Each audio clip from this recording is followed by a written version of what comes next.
اللہ اکبر اللہ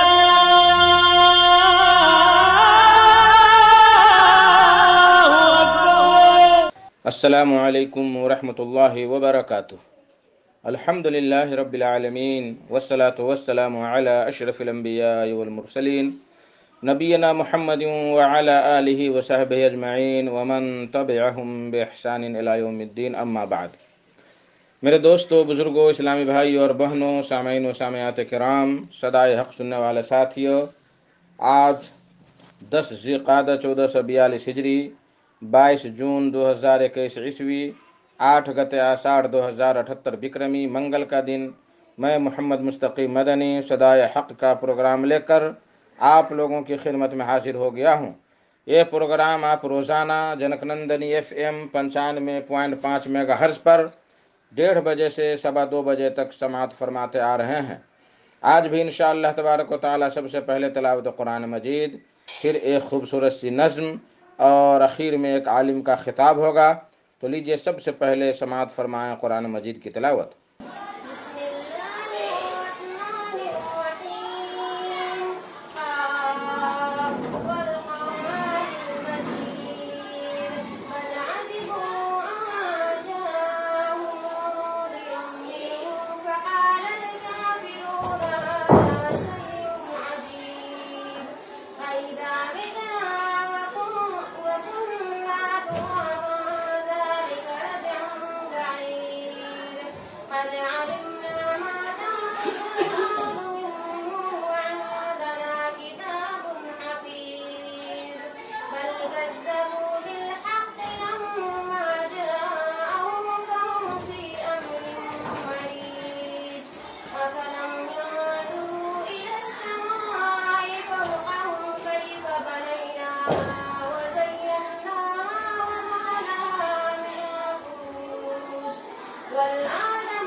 اللہ اکبر اللہ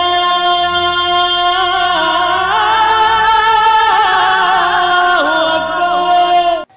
بعدہ ایک خوبصورت سی نظم سماعت فرمائیں۔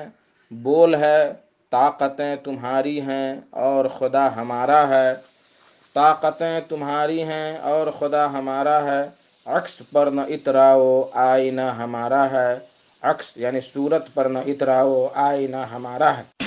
طاقتیں تمہاری ہیں اور خدا ہمارا ہے، طاقتیں تمہاری ہیں خدا ہمارا، طاقتیں تمہاری ہیں اور خدا ہمارا ہے، عکس پر نہ اتراؤ آئینہ ہمارا، عکس پر نہ اتراؤ، طاقتیں تمہاری ہیں اور خدا ہمارا ہے، عکس پر نہ اتراؤ آئینہ ہمارا ہے، عکس پر نہ اتراؤ۔ وہ شعر سماعت فرمائیے۔ آپ کی غلامی کا بوجھ ہم نہ ڈھوئیں گے، آپ کی غلامی کا، آپ کی غلامی کا بوجھ ہم نہ ڈھوئیں گے، آبرو سے مرنے کا فیصلہ ہمارا واہ واہ واہ واہ سے مرنے کا. اور حضرات یہ شعر سماعت سنائے گا. عمر بھر تو کوئی بھی جنگ لڑ نہیں سکتا, عمر بھر تو کوئی بھی جنگ لڑ نہیں سکتا, تم بھی ٹوٹ جاؤ گے تجربہ ہمارا,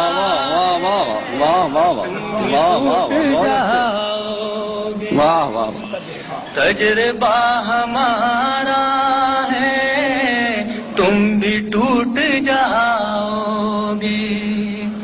اپنی رہنمائی پر اب غرور مت کرنا, اپنی رہنمائی پر اب غرور مت کرنا, آپ سے بہت آگے نقش پا ہمارا.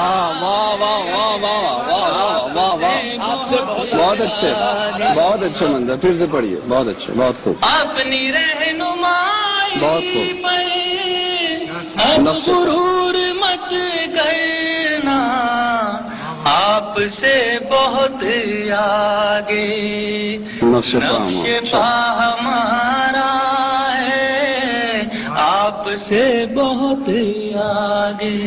اور جس شعر کے لیے میں نے غزل کہی حضرات آپ کی خدمت میں پیش کر رہا ہوں, ملاحظہ فرمائے گا. طاقتیں تمہاری ہیں, غیرت جہاد اپنی زخم کھا کے جاگے گی, غیرت جہاد اپنی زخم کھا کے جاگے گی, پہلا وار تم کر لو دوسرا ہمارا. ایک اور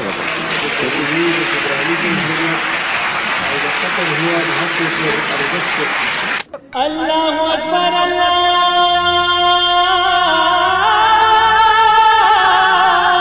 اکبر.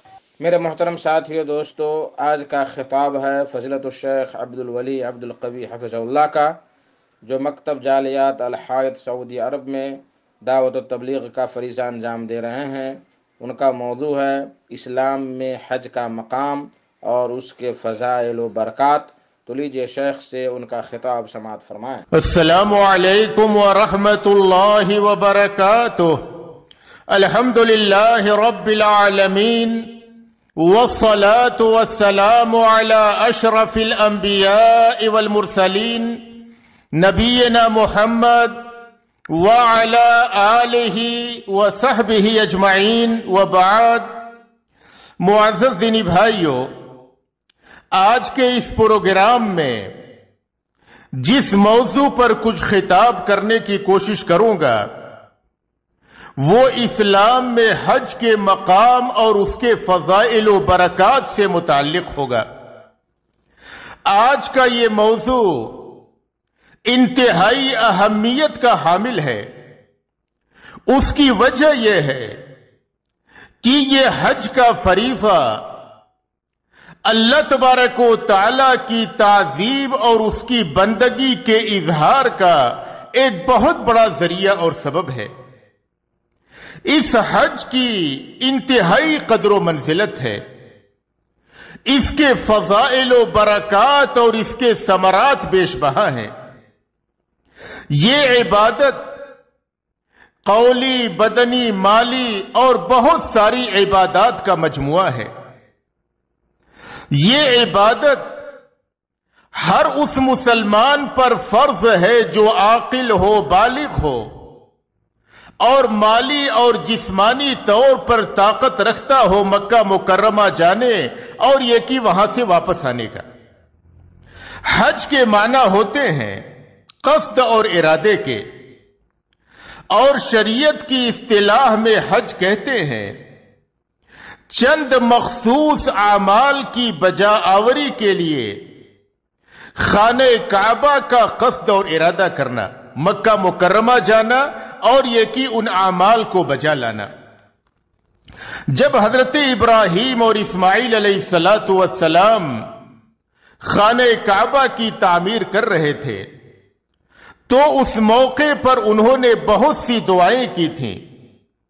ان میں سے ایک دعا یہ کی تھی، ربنا وجعلنا مسلمین لک ومن ذریتنا امۃ مسلمۃ لک وارنا مناسکنا وتب علینا انک انت التواب الرحیم، کہ اے ہمارے رب ہمیں اپنا فرما بردار بنا اور ہماری اولاد میں بھی فرما بردار امت پیدا فرما، اور ہمیں ہماری عبادت یعنی مناسک حج کے طریقے بتا اور ہماری توبہ قبول فرما، یقیناً تو بہت زیادہ توبہ قبول کرنے والا اور انتہائی مہربان ہے۔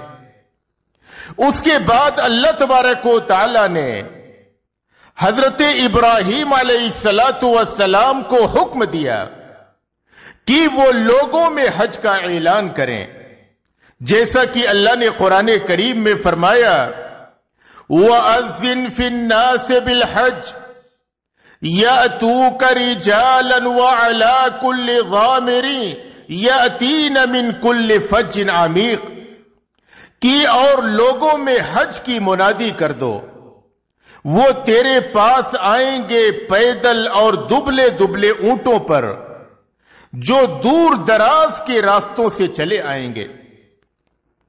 اس حکم کے بعد حج کا آغاز ہوا، لوگ حج کے لیے آنے لگے، اور اللہ تبارک و تعالی نے اپنے خلیل ابراہیم علیہ السلام، سیدہ ہاجر اور ان کے فرزند ارجمند اسماعیل علیہ السلام کی طرف سے کیے گئے بعض مخلصانہ اعمال کو شرف قبولیت سے نوازتے ہوئے انہیں مناسک حج میں شامل فرما دیا۔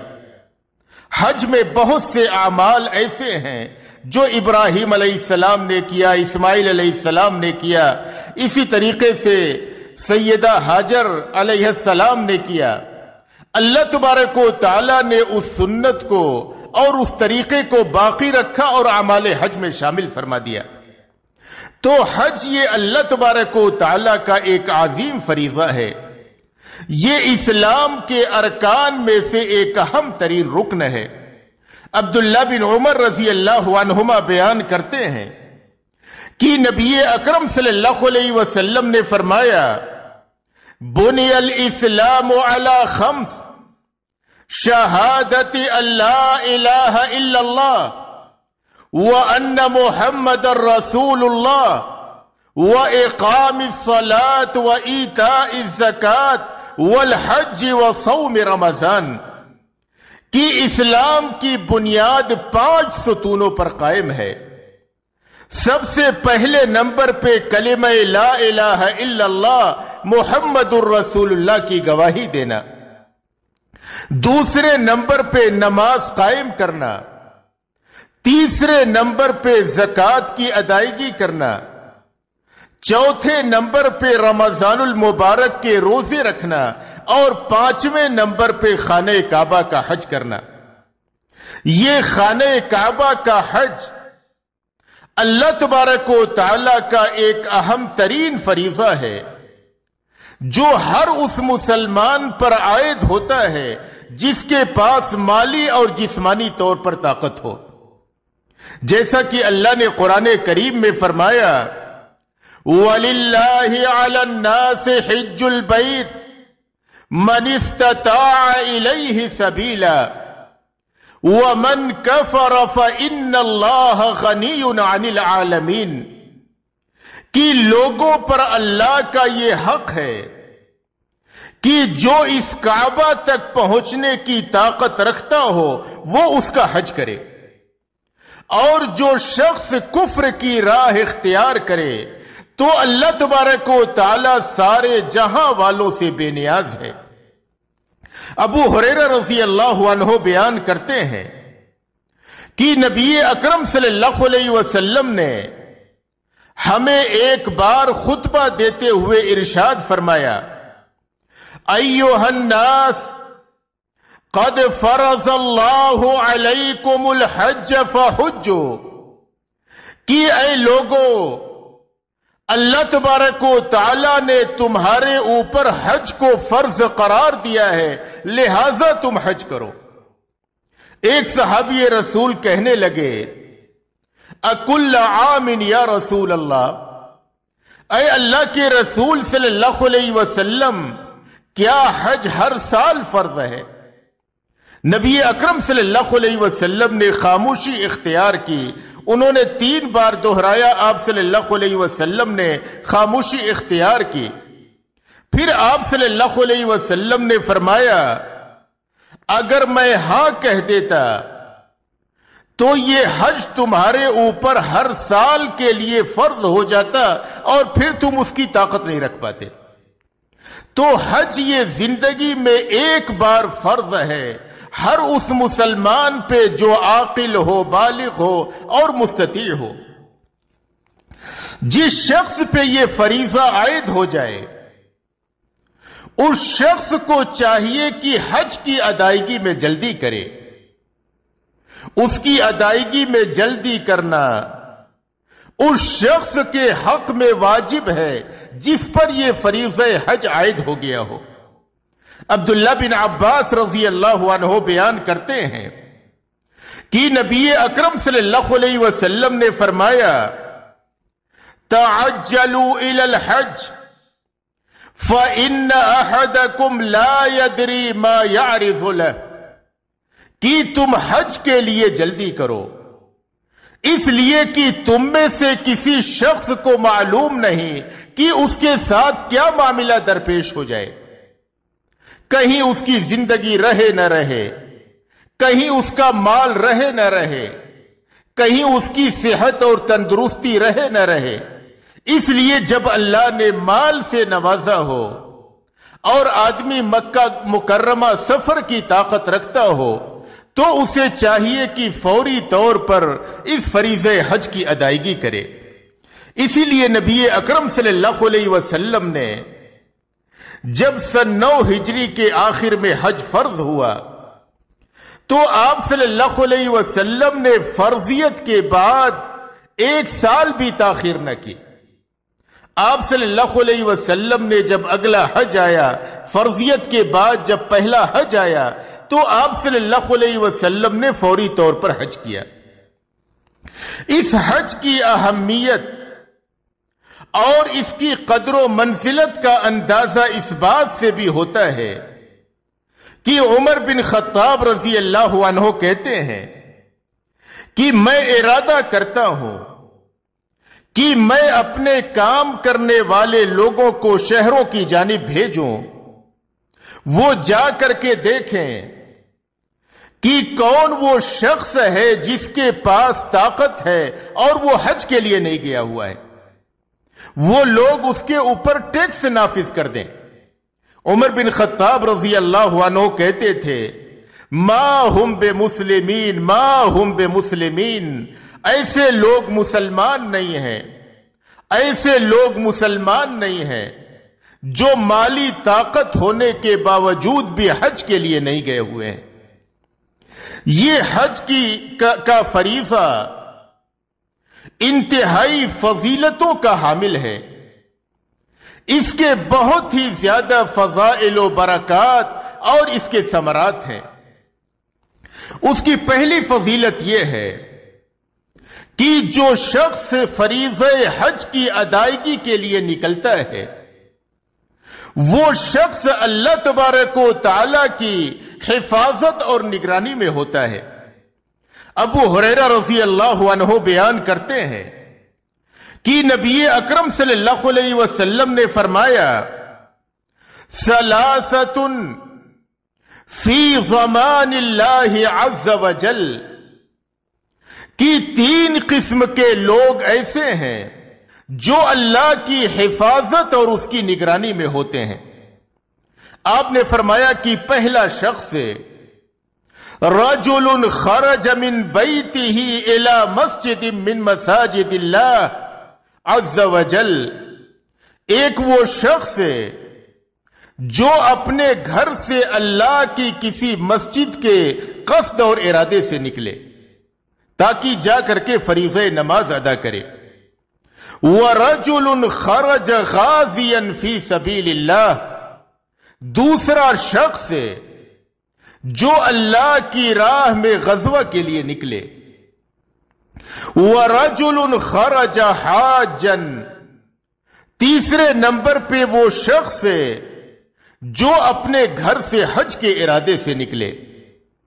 حج کے لیے جانے والا شخص یہ اللہ تبارک و تعالی کی حفاظت، اس کی امان اور اس کی نگرانی میں ہوتا ہے۔ حج یہ اعمال میں، عبادات میں سب سے افضل عمل ہے۔ ابو ہریرہ رضی اللہ عنہ بیان کرتے ہیں کہ نبی اکرم صلی اللہ علیہ وسلم سے افضل عمل کے بارے میں پوچھا گیا تو آپ صلی اللہ علیہ وسلم نے فرمایا ایمان باللہ ورسولہ، سب سے افضل عمل اللہ اور اس کے رسول پر ایمان لانا ہے۔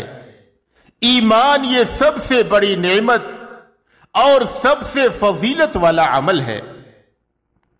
پھر نبی اکرم صلی اللہ علیہ وسلم سے پوچھا گیا کہ اس کے بعد افضل عمل کون سا ہے، تو آپ صلی اللہ علیہ وسلم نے فرمایا کہ اللہ کی راہ میں جہاد کرنا۔ پھر پوچھا گیا کہ اے نبی صلی اللہ علیہ وسلم اس کے بعد افضل عمل کون ہے، تو آپ صلی اللہ علیہ وسلم نے فرمایا حج مبرور مقبول حج۔ تیسری فضیلت یہ ہے کہ اللہ تبارک و تعالی نے اس حاجی کے لیے جو حج کے لیے گیا ہوا ہو اور اس نے حج کو اس کے آداب اور اس کی شرطوں کے ساتھ ادا کیا ہو، اس کا حج اللہ کی بارگاہ میں قبول ہو گیا ہو، تو ایسے حج کا ثواب جنت کے علاوہ کچھ بھی نہیں ہے۔ ابو ہریرہ رضی اللہ عنہ بیان کرتے ہیں کہ نبی اکرم صلی اللہ علیہ وسلم نے فرمایا العمرۃ الی العمرۃ کفارۃ لما بینہما والحج المبرور لیس لہ جزاء الا الجنہ، کہ ایک عمرہ سے دوسرے عمرہ کے بیچ میں جو گناہ ہوتے ہیں یہ عمرہ اس کے لیے کفارہ ہو جاتا ہے، اور مقبول حج کا ثواب جنت کے علاوہ کچھ بھی نہیں ہے۔ جس آدمی نے حج کیا، حج کی حالت میں گناہ کے کاموں سے بچتا رہا، کسی سے گالی گلوچ نہیں کیا، کسی آدمی کو تکلیف نہ پہنچائی، اللہ کے حقوق کی بھی ادائیگی کرتا رہا، تمام تر گناہ کے کاموں سے بچتا رہا، اور اس نے حج اللہ کی رضا اور اس کی خوشنودی کے لیے انجام دیا، اس کا حج اللہ کی بارگاہ میں قبول ہو گیا، اس حج کا ثواب جنت کے علاوہ کچھ بھی نہیں ہے۔ بعض اہل علم نے کہا کہ حج مبرور وہ ہے جس حج میں زیادہ سے زیادہ بھلائی اور نیکی کے کام انجام دیے جائیں۔ چوتھی فضیلت یہ ہے کہ حج اور عمرہ کرنے والے سے فقر و فاقہ کا خاتمہ ہوتا ہے اور اس کے گناہ صاف ہوتے ہیں۔ عبداللہ بن مسعود رضی اللہ عنہ بیان کرتے ہیں کہ نبی اکرم صلی اللہ علیہ وسلم نے فرمایا تابعوا بین الحج والعمرہ فإنہما ينفیان الفقر والذنوب کما ينفی الکیر خبث الحدید والذهب والفضة وليس للحجة المبرورة ثواب الا الجنہ۔ آپ صلی اللہ علیہ وسلم نے فرمایا کہ تم یکے بعد دیگرے حج اور عمرہ کر لو. تم ایک حج کر لو، یعنی ایک حج کر کے فریضہ ادا کر کے فارغ ہو جاؤ. اللہ نے مال دیا ہو تو پھر نفلی حج کے لیے جاؤ. اسی طریقے سے ایک عمرہ کر لو پھر دوسرے عمرے کے لیے جاؤ. تو آپ صلی اللہ علیہ وسلم نے فرمایا کہ تم یکے بعد دیگرے حج اور عمرہ کرو. اس کے ذریعے سے فقر و فاقہ کا خاتمہ ہوتا ہے. اللہ تبارک و تعالی کثرت سے حج اور عمرے کرنے والوں کے مال میں کشادگی عطا کرتا ہے. اسی طریقے سے گناہوں کا صفایا ہوتا ہے. آپ صلی اللہ علیہ وسلم نے مثال دے کر کے سمجھایا کہ جس طریقے سے لوہے کو، سونے اور چاندی کو بھٹی میں تپایا جاتا ہے اور اس کا زنگ صاف ہو جاتا ہے، دور ہو جاتا ہے، اسی طریقے سے حج اور عمرہ کے ذریعے سے بندے مسلم کے گناہ صاف ہو جاتے ہیں. پھر آپ صلی اللہ علیہ وسلم نے فرمایا کہ مقبول حج کا ثواب جنت کے علاوہ کچھ بھی نہیں ہے. پانچویں فضیلت یہ ہے کہ جو بندے مسلم حج کر لے تو حج کے ذریعے سے اس کے پچھلے گناہ بخش دیے جاتے ہیں.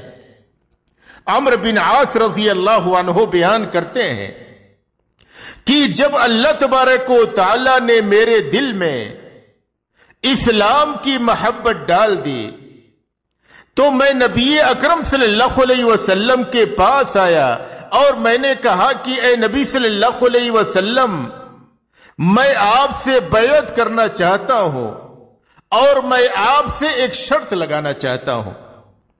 نبی اکرم صلی اللہ علیہ وسلم نے پوچھا کہ تم کس بات کی شرط لگانا چاہتے ہو؟ تو عمرو بن عاص رضی اللہ عنہ نے کہا کہ میں شرط یہ لگانا چاہتا ہوں کہ جب میں اسلام قبول کر لوں تو اللہ تبارک و تعالی میرے پچھلے تمام تر گناہوں کو معاف فرما دے. تو نبی اکرم صلی اللہ علیہ وسلم نے اس موقع پر فرمایا، اما علمت ان الاسلام يهدم ما كان قبله. اے عمرو بن عاص، کیا تم نے نہیں جانا کہ اسلام پچھلے گناہوں کو ختم کر دیتا ہے؟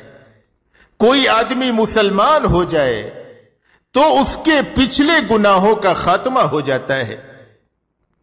وَأَنَّ الْهِجْرَةَ تَهْدِمُ مَا كَانَ قَبْلَهَا، اور ہجرت کے ذریعے سے بندے مسلم کے پچھلے گناہ معاف ہو جاتے ہیں. وَأَنَّ الْحَجَّ يَهْدِمُ مَا كَانَ قَبْلَهُ، اور حج کے ذریعے سے بندے مسلم کے پچھلے گناہ معاف ہو جاتے ہیں، ختم ہو جاتے ہیں. تو جب بندے مسلم حج کرتا ہے تو حج کے ذریعے سے اس کے پچھلے گناہ ان کا خاتمہ ہو جاتا ہے. چھٹی فضیلت یہ ہے کہ حجاج جب حج کے لیے جاتے ہیں تو ان کے ہر قدم پر نیکیاں لکھی جاتی ہیں، گناہ مٹائے جاتے ہیں اور درجات بلند کیے جاتے ہیں.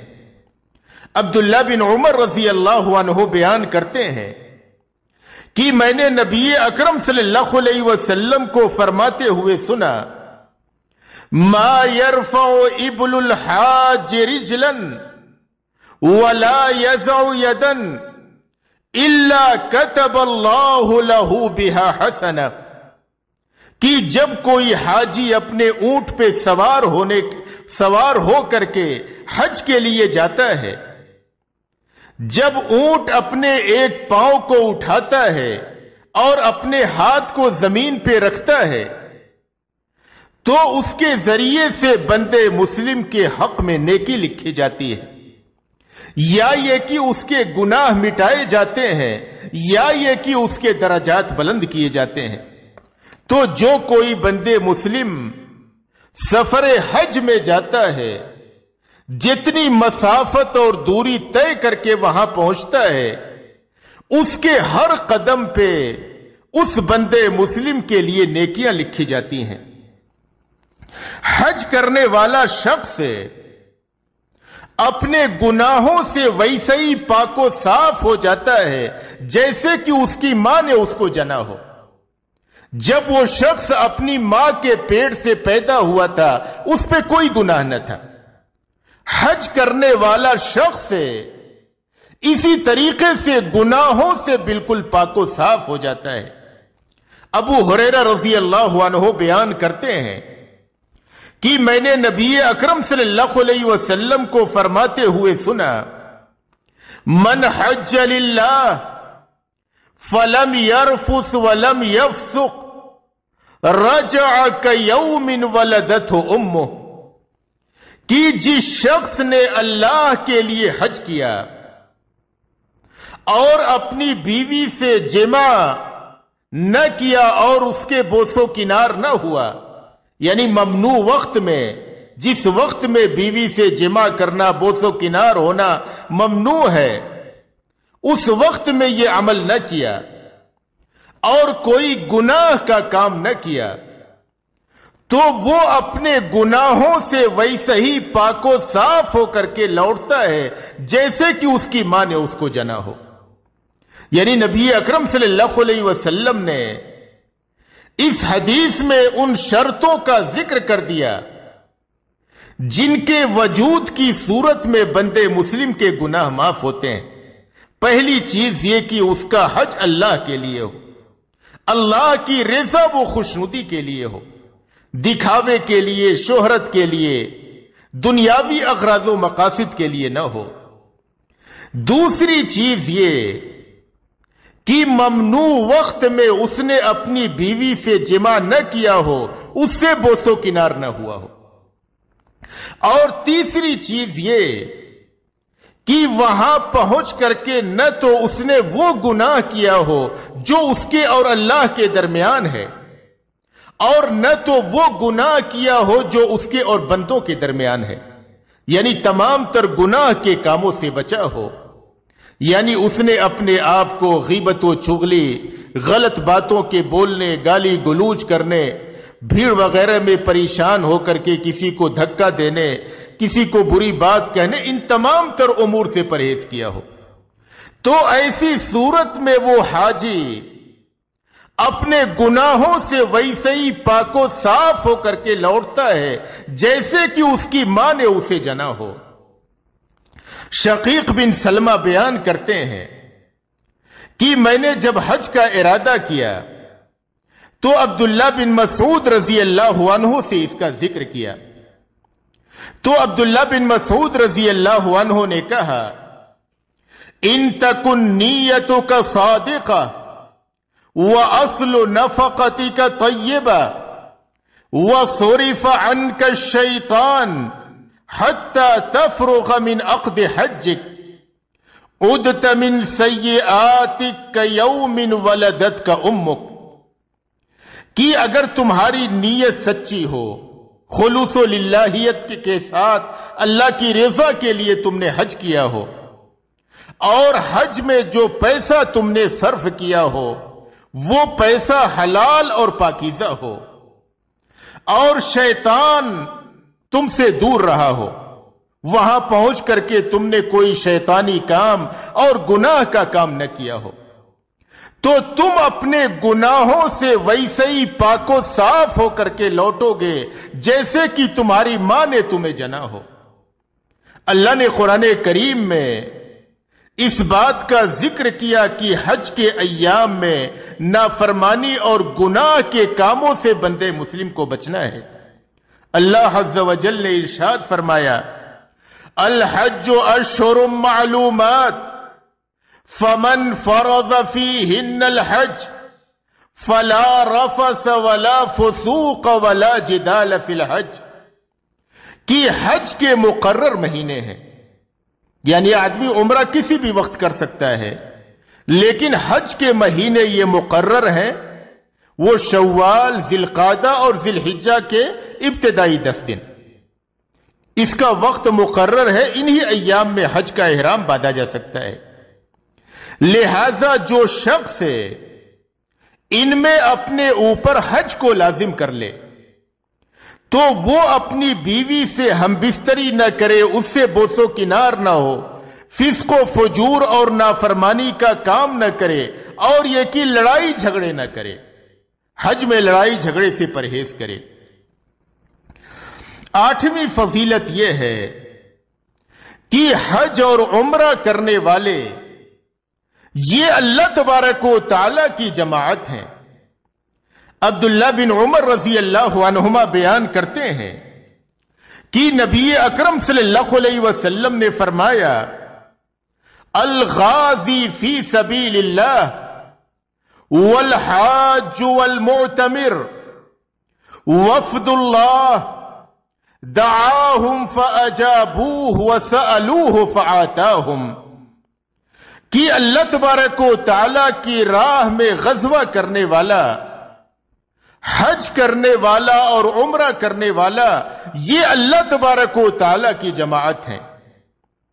اللہ تبارک و تعالی نے انہیں بلایا تو انہوں نے اللہ کے بلاوے پر لبیک کہا، اور ان لوگوں نے اللہ سے جو کچھ مانگا اور سوال کیا تو اللہ تبارک و تعالی نے انہیں عطا کر دیا۔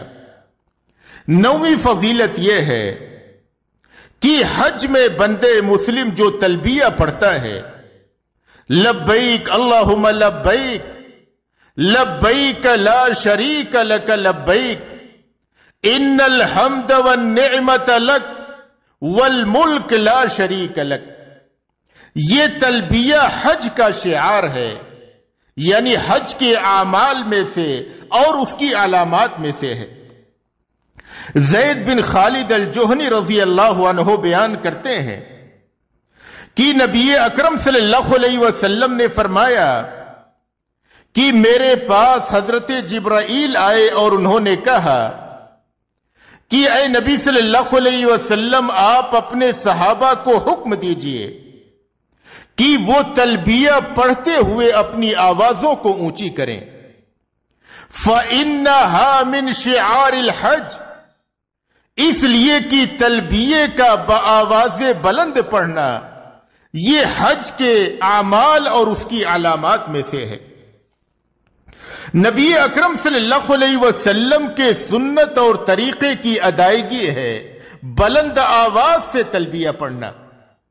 صائب بن یزید رضی اللہ عنہ بیان کرتے ہیں کہ نبی اکرم صلی اللہ علیہ وسلم نے فرمایا کہ میرے پاس حضرت جبرائیل آئے اور انہوں نے مجھے حکم دیا کہ میں اپنے صحابہ کو حکم دوں ان یرفعوا اصواتہم بالاحلال، کہ میرے صحابہ تلبیہ پڑھتے ہوئے اپنی آوازوں کو اونچی کریں۔ مطلب بن عبداللہ بیان کرتے ہیں کہ نبی اکرم صلی اللہ علیہ وسلم کے صحابہ کرام جب حج کے لیے جاتے تھے تو اتنی اونچی آواز سے تلبیہ پڑھتے تھے کہ اس کی وجہ سے ان کی آواز بھاری اور موٹی ہو جایا کرتی تھی، یعنی گلے میں خرابی ہو جاتی تھی۔ بکر بیان کرتے ہیں کہ میں عبداللہ بن عمر رضی اللہ عنہ کے ساتھ حج میں تھا، فَلَبَّى حَتَّى أَسْمَعَ مَا بَيْنَ الْجَبَلَيْنِ، کہ حضرت عمر بن خطاب رضی اللہ حضرت عبداللہ بن عمر رضی اللہ عنہ نے اتنی بلند آواز سے تلبیہ پڑھا کہ 2 پہاڑوں کے بیچ میں جو لوگ تھے وہاں تک انہوں نے آواز سنی۔ تو بلند آواز سے تلبیہ پڑھنا یہ حج کا شعار ہے۔ حج میں سب سے افضل عمل عج اور سج ہے، یعنی بلند آواز سے تلبیہ پڑھنا اور ہدی کے جانور کو قربان کرنا۔ ابو بکر صدیق رضی اللہ عنہ بیان کرتے ہیں کہ نبی اکرم صلی اللہ علیہ وسلم سے پوچھا گیا ای الحج افضل، کہ اے نبی صلی اللہ علیہ وسلم کون سا حج سب سے افضل ہے؟ تو آپ صلی اللہ علیہ وسلم نے فرمایا العج والسج، یعنی وہ حج جس میں بلند آواز سے تلبیہ پڑھا گیا ہو.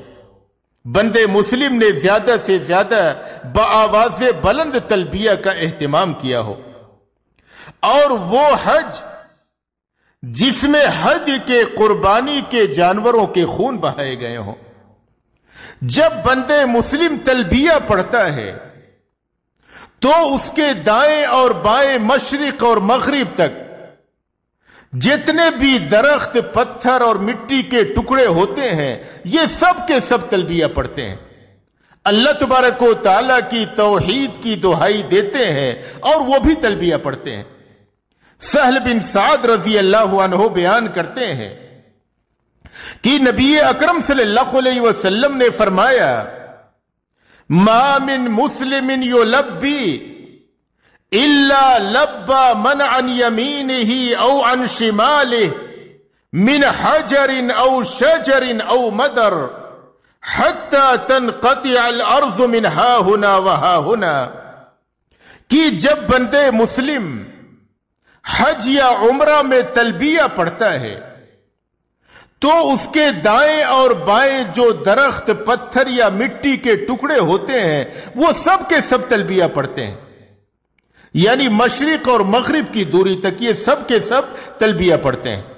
یعنی بندے مسلم تلبیہ پڑھتا ہے تو وہ بھی تلبیہ پڑھتے ہیں. یہ سب کے سب اللہ تبارک